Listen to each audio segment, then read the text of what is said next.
2008 সালে ঢালিউড কিং শাকিব খানকে বিয়ে করেন চিত্রনায়িকা অপু বিশ্বাস। তাদের ঘরে রয়েছে ছেলে আব্রাহাম খান জয়। পরে তাদের সম্পর্কের অবনতি হয় এবং 2018 সালে তাদের বিচ্ছেদ ঘটে। শাকিবের সঙ্গে বিচ্ছেদের পর ছেলে জয়কে নিয়েই সংসার গুছিয়ে নিয়েছেন অপু। এদিকে ঢাকায় চিত্রনায়িকা বুবলির সঙ্গেও সংসার ছিল শাকিবের। তাদের ঘরেও রয়েছে এক ছেলে শেহজাদ খান বীর। যদিও বর্তমানে অপু বিশ্বাস বা বুবলি কাউকেই সঙ্গ দেন না শাকিব।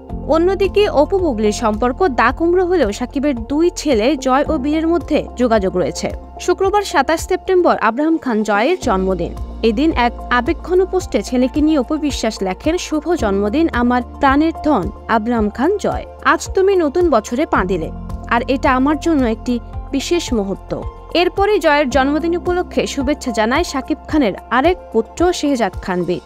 বুবলির ফেসবুক পেজ থেকে বিয়ের একটি ভিডিও পোস্ট করা হয়। সেখানে শেহজাদ খান বীরকে বলতে শোনা যায়, হ্যাপি বার্থডে জয় ভাইয়া, I love you so much.